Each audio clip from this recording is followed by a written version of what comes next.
going on there, folks? Good evening. Earthmaster here on the live stream on this beautiful weekend, the end of July, July 31st, 2021.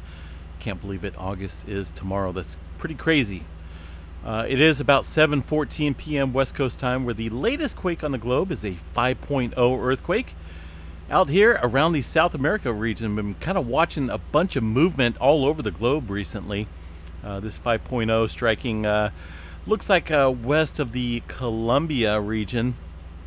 We've seen all sorts of movement over the last 24 hours. I'm not even joking. It's scattered about everywhere, except for, well, we even had a little bit of activity up there around Japan. That's some older activity, but this place, this area right here is missing. We're missing quite a bit of potential movement here. I think something's coming for this region here, northwest of the northwest part of the Pacific Ring of Fire. California has been pretty active as well on the globe, including parts of Mexico. Let's go ahead and check into some of the activity here real quick. Let me bring up the latest map here on the USGS scale. There's that 5.0 I was talking about there in Colombia. Very seismically active region. Let's go ahead and check out well, we'll go ahead and start up here in Iceland. We've seen a swarm of activity kicking off in the area of the ridge here. What is that? The Reykjanes? Is that right? Hopefully I pronounced that right. You go into YouTube and you look up this pronunciation. It says Reykjanes and then Reykjanes. One of the two. If I got it wrong, well, you know what? It is what it is. It goes along with my bad pronunciation. Anyway, a swarm of earthquake activity there recently over the last 24 hours. Looking at some of the volcanoes there in the Iceland region shows pretty much typical, see if I can find it. I lost it somewhere. There we go. Typical background activity right now. Still looking at orange here for the this specific volcano.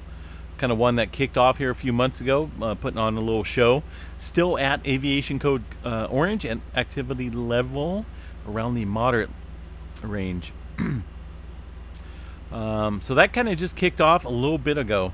That 4.7 happened right before this 5.0, just off the coast of Colombia. Pretty active activity, just bouncing back all over the place. We've seen a little heightened activity here in the Gulf of California and also in the Sierra Madre Mountains, a pretty significant mountain range right here at the northern end. What was that? 5.2 at 10 kilometers. Now, I went back and kind of looked at the historical seismic activity in this region here, so I'm going to go ahead and back out and show you guys this map right here. This goes back, excuse me, 4.5 and above. Over the last 100 and something years, 120 years since records been kept, and there's not a whole lot of movement. In fact, this is the largest earthquake in this region within that record keeping. So prior to that, we had a looks like a 4.6 back in 1989, 4.5 in 1988, and 1977 a 4.6. So not a whole lot of movement in the 4.5 range for this area. Not saying there isn't anything below that, but as far as this magnitude goes, this is pretty much the largest magnitude that struck today in this region. Of course, up north here, 5.3 in Arizona back in 2014.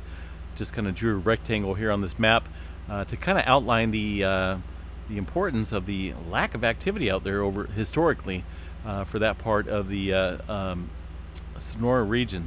Sonora over here, Mexico, obviously.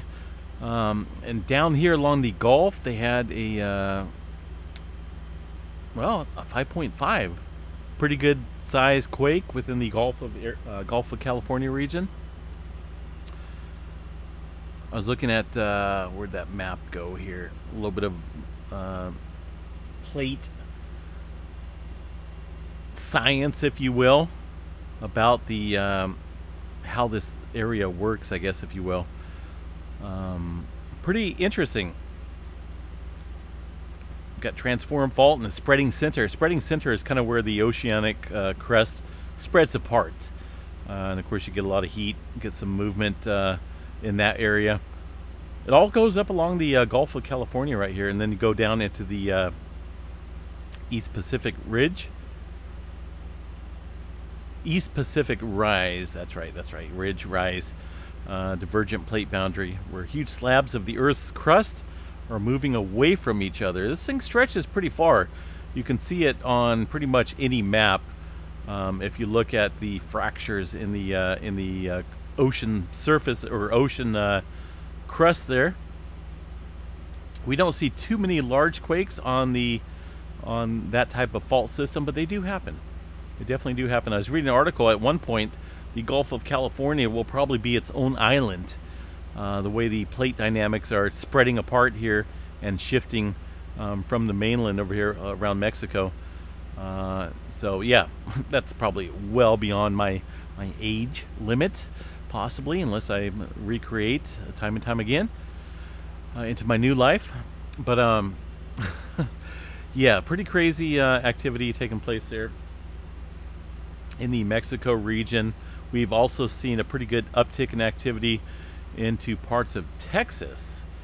Now, we've been watching this Pecos, Texas region. I'm not 100% certain what's going on here in this area, whether it's strictly geothermal type activity or fracking operations, oil pumping operations, but it's been going on for quite some time. It's getting my curiosity going pretty good. There's road networks out there. I'm kind of curious. I might take a trip out there pretty soon to see maybe what's out there. See if I can do a little digging around. Maybe that's a possibility. I'll let you guys know if that takes place. I'm kind of curious. And then a little bit further away, north of Fort Stockton, we're looking at a 3.1, well away from the Pecos, Texas, well away from the swarm of activity here northwest of Pecos, Texas area. So I think it's just regionally. If you look at the whole map here, we've seen quite a bit of movement inland into the Great Basin area, Intermountain West region, up through just roughly around the west side of the Rocky Mountains here, and all that's kind of moving around, getting crunched up, getting bunched up around the North American Craton, the deformed edge of that craton, indicating all these mountains and pressure built up over time. But this here is kind of a ways away from it. It's kind of a little bit more south, but you got a lot of mountains down here, the Sierra Madre Mountains, huge mountain range down there. A lot of volcanic activity past, well in the past. And of course you got mountain ranges down here through Mexico as well. So not 100% certain what's going on there, just kind of keeping an eye on that. Look at the New Madrid fault system over here. Little 1.7 striking within that area as well. We got to watch this region, even though it's pretty quiet. A lot of people tend to take this for granted. This region right here, very capable of producing a mega quake, no doubt. 1811, 1812, I think, is when those series of large upper 7s, lower 8.0 earthquakes struck in this area. That would be completely devastating to the region today, especially with the amount of population density in that area. The Pacific Northwest today, relatively quiet. There is some further movement into the Seattle region, the Strait of Juan de Fuca, looking at a 2.4, well deep into the subduction zone of the Juan de Fuca plate, or the Cascadia subduction zone there. Also a little bit of movement to the north near Victoria. That also a deep earthquake, indicating some movement downstream of the Cascadia subduction zone. Been talking about that a lot, folks. Some movement up here in Northern California. A little bit of activity in the coastal ranges west of me, west of Chico, California, into the coastal range. Looks like 3.0. Little cluster of quakes out there. Roughly 3 to 4 kilometers. Looks like the largest so far at 3.0 near Alder Springs. Kind of interesting activity taking place there. Geyser activity looking typical for that type of setup. little bit of movement near the Bay Area. Recent quake 2.1. And also a little earthquake here near the San Francisco region, Daly City, Pacifica. 2.3, the latest quake up here in the foothills east of the valley. And of course, a swarm of activity into parts of the Antelope Valley. You can see that written there on the map. Antelope Valley area. Colville region. Of course, this is where that 6.0 struck a couple weeks ago. Kind of getting a migration of earthquake activity away from the main fracture zone. Indication of further buildup of pressure, right? What creates an earthquake? Buildup of pressure. What happens when you have what happens when you have earthquakes after the main quake? Those are aftershocks, right? If we didn't have pressure in the region, continued pressure, we would not have aftershocks. So the sign of the migration here indicates a period, or at least a swath of increased pressure in the region, not only stretching out to the southwest, but well to the south here, away from the 6.0 area where it struck a couple weeks ago. So kind of watching that, folks. It's just an indication of built-up pressure here within the region of the North American Pacific Plate, the San Andreas Fault, folks. The sleeping giant, so to speak, is taking up a lot of responsibility right now. Ridgecrest area, just seeing a small amount of aftershocks, right? Continued pressure there from July 4th, July 5th sequence a couple years ago. Southern California region, a little bit of swarming going on around the San Jacinto fault system, just off of it to the west. Some microquake activity taking place. No major swarming going on around the Salton Sea. And of course, you got the Gulf of California here with their 5.5. And of course, inland into the interior of Mexico. That earthquake there, and also into parts of Texas. So looking at, no doubt, some increased pressure and dynamic features here along the North American plate with the interaction of the Pacific plate. Alaska, what's going on since that mega quake? Check this out. Nothing. I mean, this is pretty minimal for the most part when it comes to aftershock sequences in a mega quake scenario. The 8.2 that struck there. This is all 2.5 and above. For whatever reason, the USGS is not listing all the microquakes, which I'm sure are in the hundreds, if not thousand range within this area. 4.3 looks to be the largest quake in the aftershock sequence here in the Aleutian Trench. Inland into the Anchorage area, down a little bit further inland from the subduction zone, some microquake activity, generally normal here for this part of Alaska. Aleutian Trench, a little bit further west, a 4.5 and a 3.8, fairly deep, folks. So no doubt we're looking at a little bit further pressure and movement since that 8.2 that struck a couple days ago. The only area, man, I tell you what, this region right here, I keep saying it. I hate repeating myself, but man, this area right here is looking prime. It's looking prime, let me tell you. There was some further deep movement here, a 5.0. Japan region, 168 kilometers down dip, downstream. Very similar to the subduction zone, of course, on a larger scale here with the Japan Trench. But same dynamics here with the subduction underneath this plate here. Indication of further pressure in this region. So I think, if anything, further back building of stress here along the upper section of the Japan Trench at the surface. So more than ever, pay attention to this region. What do we got down here in Fiji region? Of course, deep movement. It all starts right here, folks. 572 kilometers for a 4.3 earthquake just to the east of Fiji.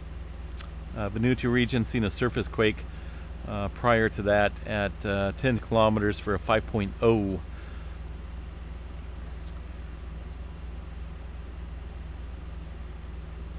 What do we got for East Coast? Pretty quiet over there along the Appalachian Mountains. No major explosions off Florida. Looking pretty calm out there. Let's go ahead and check out the Yellowstone region real quick. See if I can bring that up. There is the Yellowstone area. A little bit of swarming kicking up, folks. Around these, well, looks as though, at least on this map, looks like it might be around the central area, north of the Caldera region, around Norris Junction. There's Maple Creek over here. Nothing really showing up. There's some of the earthquake activity earlier, much earlier.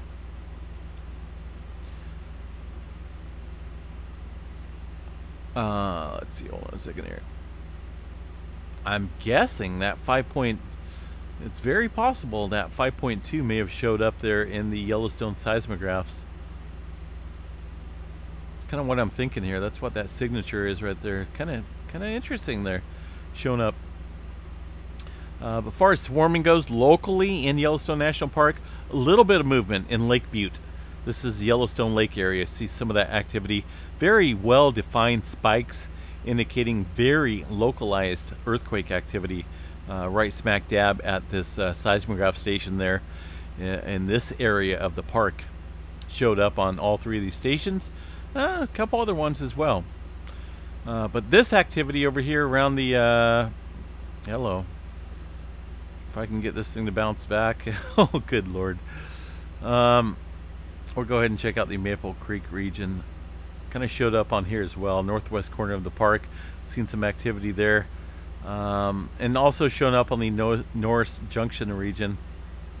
But not super impressed with that.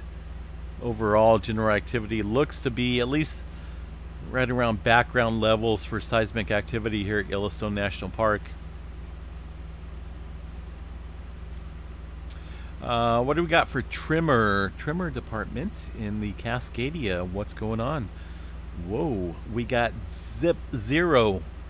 There's nothing going on. And that kind of could explain, right? If you look at the,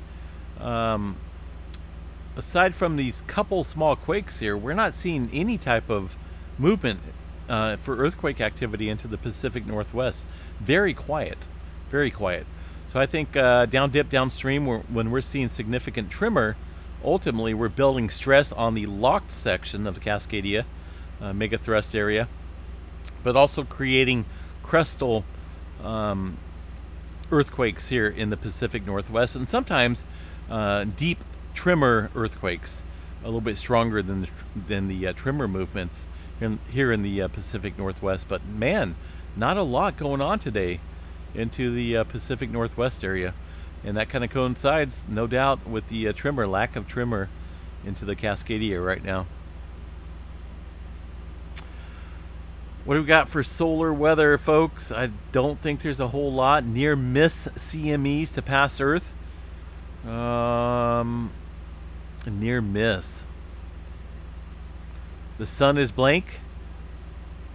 Everything's looking pretty quiet. No major asteroids to report. Looks like somewhat of a close movement. I don't know if that happened today. Well, yeah, July 31st, 0.7, right? Lunar distance in between the moon and the Earth. Little 8-meter wide, diameter wide asteroid. Overall, though, nothing to really worry about at the moment, right? And solar weather, looking at the geomagnetic forecast, looks pretty minimal, folks. Nothing surprising, nothing extraordinary at the moment for the solar weather department.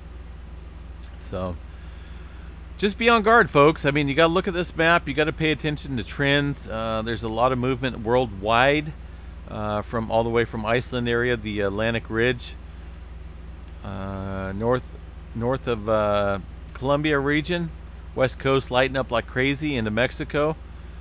I mean, there's a whole lot of movement centralized in this area right now.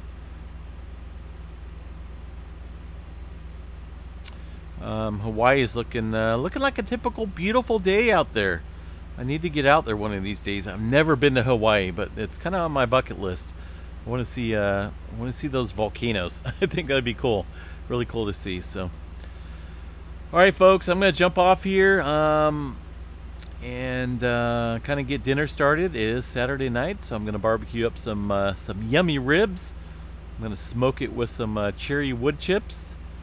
That's my second favorite. I think I like using black walnut bark for smoking above everything else. It kind of goes well with pretty much any meat that you decide to smoke. And have dinner and just relax a little bit and kick back here on the live stream. Hope everyone has a good night, and stay safe out there, folks. We'll chat you guys another time. Peace.